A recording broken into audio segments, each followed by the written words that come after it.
Yesterday, 3 people went to the hospital after a crash involving a vehicle transporting dogs from Texas to Washington State. Well, today, those dogs stopped in Missoula. Some got to go home with their forever families. KPAX's Lauren Heitzen was there. According to the ASPCA, each year around 1.5 million dogs and cats are euthanized in shelters around the U.S. But that number is decreasing, in part thanks to the help of people like Kathy Clarkin. Clarkin is an animal advocate who's working tirelessly to help these animals find their families. We rescue pit bulls from high kill shelters in Texas, and then we orchestrate transport to bring them up to Montana to their prospective adopters. 90% of the time they have adopters waiting.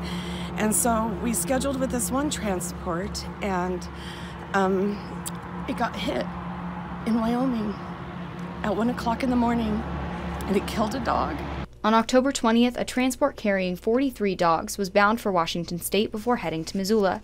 The transport, however, would never reach its final destination because at 1 a.m. the vehicle was rear-ended going northbound on I-25 just outside of Douglas, Wyoming. Max, one of the pups being transported, was killed on impact. The next day, it was discovered that Remy, who was originally missing, was killed as well. Volunteers from Montana, Wyoming, Washington, and other surrounding areas helped search day and night to find missing dogs and puppies. After being checked by a vet, the dogs were in need of another mode of transportation. That's when Dr. Peter Rourke, the founder of My Dog is My Co-Pilot, stepped in. We just couldn't say no. We had other plans, but we just pushed them back.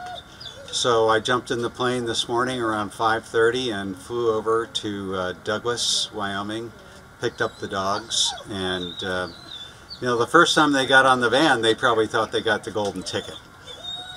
But sadly for them, it was interrupted.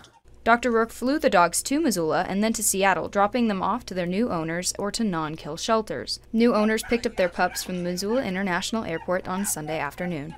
Tallulah found her forever home with the Andersons, who say they're in love with their new best friend.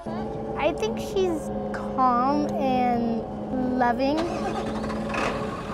and scared. Yeah, we all got scared from that. There was only one dog on that transport that landed in Missoula that wasn't already spoken for. His name is Duke. He's a 1.5-year-old pit, and despite the events of his last few days of travel, he's a happy, healthy pup who can't wait to find his forever home. In Missoula, Lauren Heiser, MTN News. All right, if you think Duke is for you, you can find Kathy on Facebook for information on how to adopt that dog.